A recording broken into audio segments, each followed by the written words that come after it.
Think like a scientist. Finding out where materials come from, you will need a book, website और video about how materials are made. ठीक है, हमें ये सब चीज़ें चाहिए चीज़ को सर्च करने के लिए, आंसर को सर्च करने के लिए.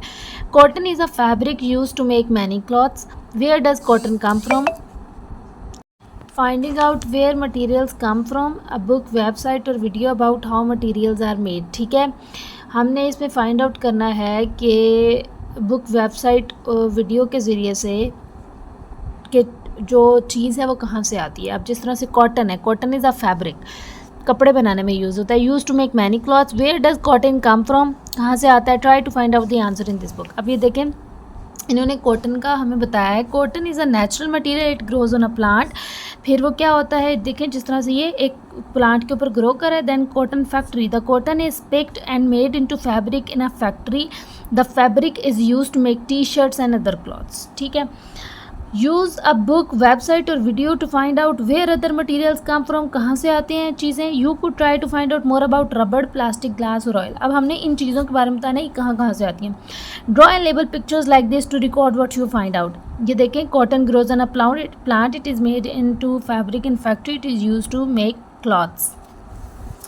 अब मैं रबड़ का बता रही हूँ. ठीक है, जिस तरह से रबड़ कम्स फ्रॉम रबड़ ट्रीज़, उसके अलावा उसमें सैप होता है. ठीक है, इस तरह से ये ट्री है, इसके ऊपर से फ्लूड आता है. ये हमने प्रीवियस वीडियो में भी डिस्कस किया था. एक मिल्की फ्लूड होता है. ठीक है, उसको कहते हैं सैप. और जो रबर ट्री से सैप आता है उसको क्या कहते हैं, लेटेक्स. खैर, आप लेटेक्स को छोड़ें, आपने सैप याद करना है. सैप क्या है, मिल्की फ्लूड है. और वो कहाँ से आ रहा है, रबर ट्री से. Sap is collected by tapping the trees. Tree से सैप को कलेक्ट कर लिया जाता है. उसके बाद sap is then processed to form rubber. फिर वो रबड़ बनाता है, which is used in various products like tyres, erasers, rubber bands. ठीक है, ये आपकी इसका हो गया. अब आपने सिंपल इसकी मैं एक दो पिक्चर शो करती हूँ, आप उनको ड्रॉ भी कर सकते हैं. नेक्स्ट है plastic. Plastic is made by connecting small building blocks called monomers. Plastic किससे बनता है, जब छोटे छोटे बिल्डिंग ब्लॉक्स जो होते हैं उनको जोड़ें तो मोनोमर बनता है. ठीक है, जिस तरह से आपके पास एक ब्लॉक है, जो टॉयज़ में होते हैं ब्लॉक्स छोटे छोटे, ये आपके पास एक ब्लॉक है, इसको हम कह रहे हैं मोनोमर. क्या कह रहे हैं, मोनोमर. अब क्या होगा, मोनोमर क्रिएट लॉन्ग चेन्स. ढेर सारे इस तरह के और मोनोमर्स जो हैं वो इकट्ठे होंगे, ढेर सारे. ठीक है, इस तरह से. अब ये क्या बना देंगे, लंबी सी चेन बना देंगे. जो सिंगल था, एक था, उसको हमने क्या बोला, मोनोमर. जब ढेर सारे इकट्ठे हो जाएंगे तो उसको हम क्या कहेंगे, पॉलीमर, लॉन्ग चेन. ठीक है, जो कि लॉन्ग चेन होगी उसको हम कहेंगे, सिंगल वाले को मोनोमर. जब वो चेन बन जाएगी तो उसको हम क्या कहेंगे, पॉलीमर. और ये पॉलीमर जो होता है ये क्या करता है, प्लास्टिक बनाता है.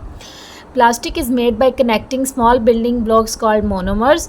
Monomer create long chains called polymers, and polymers made plastic. And plastic is used in many industries like plastic bottles, plastic sheets.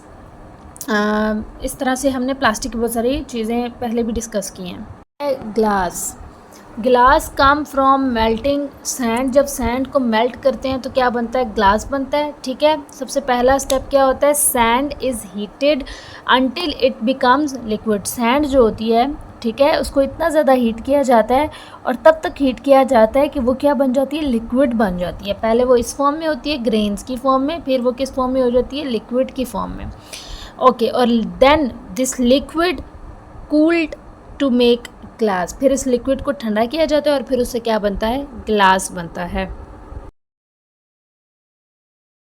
Oil come from ancient plants and animals that were buried deep underground. ठीक है, पौधे और जानवर जो हैं जो ज़मीन में बहुत ज़्यादा नीचे बरिड हुए होते हैं, उनसे ऑयल बनता है. ठीक है, जब ज़मीन के बहुत ज़्यादा नीचे, बहुत डीप अंडरग्राउंड, एनिमल और प्लांट जो हैं उन पर बहुत ज़्यादा हीट और प्रेशर पड़ता है, मिलियन ऑफ ईयर्स तक, मतलब लाखों सालों तक जब उन पर प्रेशर पड़ता है, हीट पड़ती है, तो वो किस में कन्वर्ट हो जाते हैं, ऑयल में.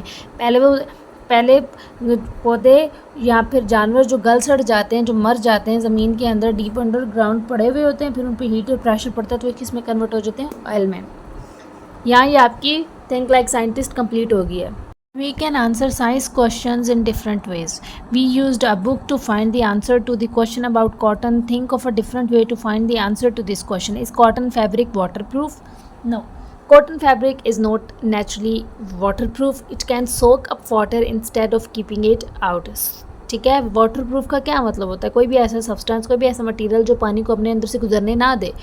तो कॉटन जो है वो नेचुरली वाटर प्रूफ नहीं होता। जब इसके अंदर पानी जाता है तो वो उसको एब्जॉर्ब कर लेता है, सोक अप हो जाता है, ठीक है, उसको जज्ब कर जाता है।